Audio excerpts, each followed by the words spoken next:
Honorable Men Discord. Dean the Great's ex-security goes rogue.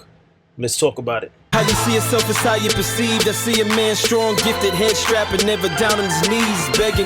Gotta make a way, even in my darkest hour. Say the odds against me was new. I would never cower. As always, welcome back to another episode. If you haven't already, hit that like button, hit that subscribe button, tell a friend and tell a friend. I drop episodes daily at 5 p.m. Eastern time. So, apparently, Dean the Great, who you just know him as Dean, who's been on a lockdown with Adrian Broner as they get themselves back into shape, into boxing shape.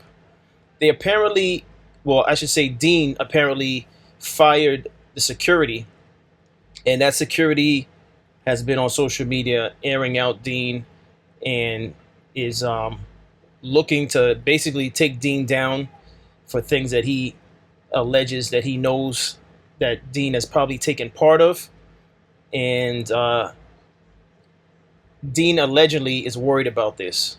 All right, but I'm going to play the videos I have queued up and then I'll talk about it further. So let's just get into this first video. Now, just keep in mind also, there's several things out there from the security guard, the ex-security guard, but I'm not going to play all of them. There's just too much things out there. All right, but let's get into it. He's afraid, bro. He should be, though. You should be very afraid. Not for your physical nature. We're going to shut you down, bro. Wait till you hear all the shit the women got to say. We're going to speak the truth. Wait till you hear what they got to say. These ain't our words. It's they words. So it's a lot of women coming out and finna come at Dean? Bro, stay tuned. Stay tuned, bro. I mean, tune in with 2 TVs type shit. Pop shit's going to be crazy. And guarantee you that this shit go out, watch how many threatening phone calls I get. Right, this thing either froze or it's finished. Let me go to this video. This is Dean reacting to the things that he's seen online from the ex-security guard. Old bitch ass nigga keep speaking on niggas though, bro. God damn, cuz. You wanna fuck niggas or what, bitch? Niggas are weirdo. It's a part of the game though. When you lit and when you popping, it's gonna be fat. It's gonna be a bunch of, you dig what I'm saying? Matter of fact, let's just start suing niggas, bro. Fuck it. I ain't gonna lie. We got a lot of that lawyer money. Let's just start doing that though. Niggas that's violating bitch niggas and goof ass stupid fucks that just keep violating the NDA and thinking motherfuckers just gonna just get, and then they making videos about it and shit. And why does old bitch ass nigga keep speaking on niggas though, bro? God. And we are though. It's just obviously it's like shit's like, bro, god damn, man. Niggas ain't even speaking on niggas. Niggas ain't bothering niggas, but you niggas just on my dick. That shit is literally obsession, bro. It's not even a girl. It's a dude. A grown-ass nigga. He's fucking 50. Leave me alone, bro. Fuck. Not even a girl. I fucked. No girl, I nothing. This nigga's just obsessed. It's a nigga obsessed with me, bro. You can't make this shit up, bro. What the fuck? What the fuck, God? Oh. What more do you want from me? 100% we are, though. To turn around and reverse because he's scared because he had to pay niggas to be here in LA. Niggas robbed his house and some more shit, and the niggas scared. He had to pay off somebody else for protection to be in LA? Yeah, but I mean, apparently he's scared of other niggas. And the reason the real lockdown shit ain't really for the training shit, because he can't go outside to stream. He just streamed everywhere else, right? Why he ain't outside in LA?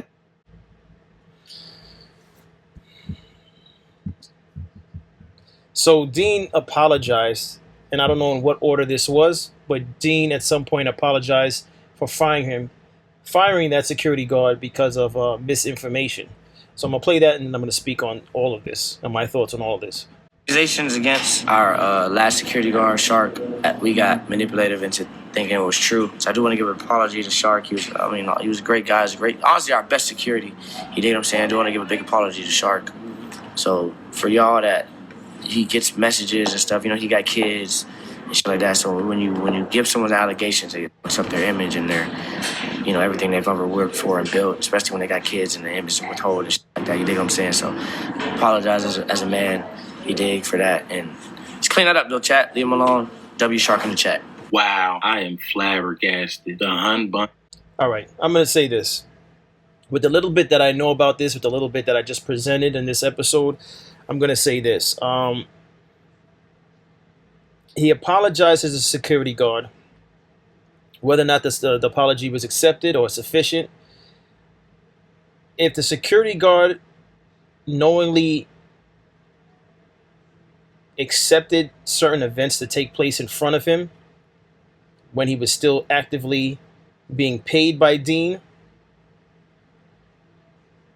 I personally think that it's crazy to now, because you lost your job, to say I'm going to expose you. And I know he's not the first security guard to do something like this. There's another security guard that comes to mind.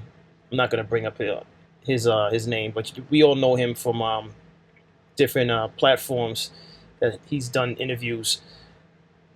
I just think that, if you're going to stand for something, then just stand for it. If you don't tolerate certain things taking place while you're working, then you don't have to work for that particular client. That's my take on this.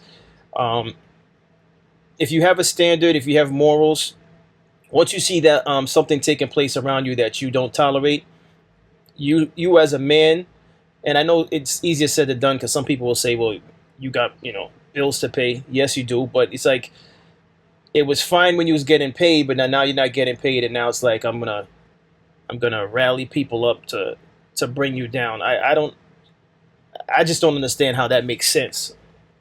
And again, and not again, but if any of you agree with that approach, I'd like to hear from you in the comment section. I just don't think you should move like that. Again, if you have a standard, and your brand, the security company that either you own or you work for, if they have a standard, if that standard is violated by the client, then it behooves you to move on from that client. There should be no exceptions. But if you make an exception, and for whatever reason down the line that business relationship doesn't work out and the client lets you go, I don't see how you now bringing up things that the client was doing. I don't see how that is justified. That absolutely comes across as emotional and bitter. That's just how I see it.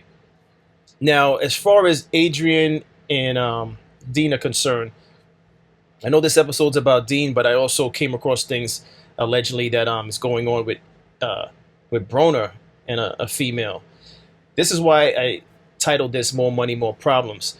You see, on one hand, as you all know, I've covered Dean and AB quite a few times, and I'm happy for them. I like seeing other people be successful.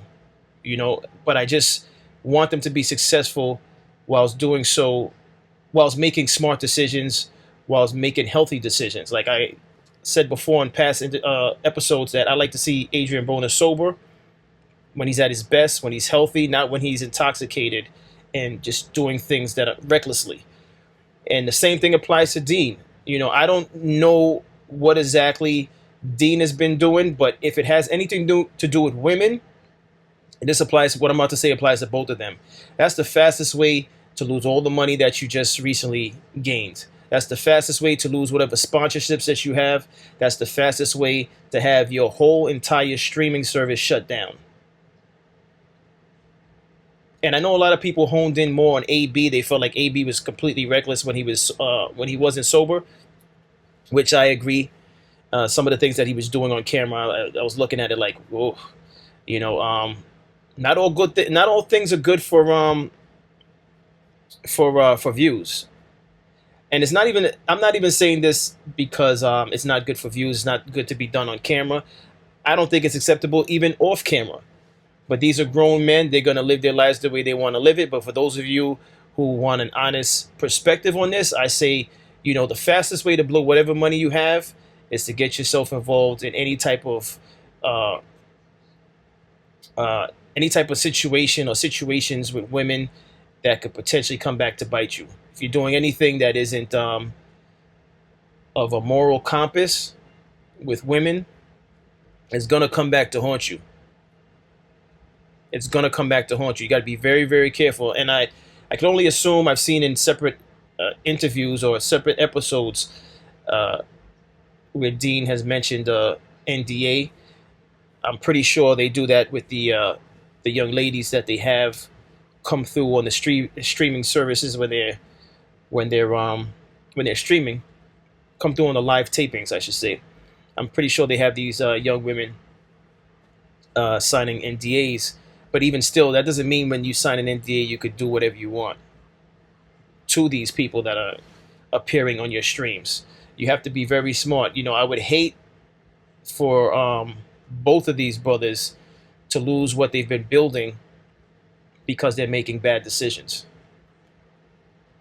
And that's just my personal take on this as an outsider. Hopefully they're doing things correctly, but the way this security guard has been campaigning, I don't even know what he's about to unload as far as behind the scenes information on either Dean. I haven't seen anything where he's talking about AB. Maybe he's single-handedly putting all his energy and time and focus into Dean, but at the same time, we know that Dean and AB share the platform. I know this says Dean the Great here, but they both benefit from this. They both have women coming through. They both have their tendencies, whatever they may be, and I would hate to see them lose this because of bad decisions. But again, I strongly and firmly believe that if the security guard witnessed things that he did not condone, he as a man should have made decisions at that point in time to not be associated with it. That's when you're a stand-up individual, in my personal opinion. When you're a stand-up individual, you have morals and you stand firm on them. Especially if you want to have a reputable security company. Again, this guy who Dean said his name is Shark, I don't know if he runs a security company. I don't know if he works for someone. But regardless if he owns his own security or he works for someone, there should be a standard in place, and he should stand on that standard if he wants to be successful in that field. And that's my thoughts on this. What is your thoughts on this? That's all I have on this, honestly. That's all I have on this. Like I mentioned before, there's plenty of videos on this, but I didn't want to cue all of them up, or the back and forth, the gossip. That's not what this is about. This is about just be careful with the choices that you make, because as hard as you work to make something of yourself, as hard as you work to build some financial stability, some financial security, it could all, in a snap of a finger, be gone if you make poor choices. So use that as this takeaway from this episode. But as always, listen, I appreciate all of you for tuning in. If you haven't already, hit that like button, hit that subscribe button. Tell a friend to tell a friend. I drop episodes daily at 5 p.m. Eastern Time. And as always, stay honorable.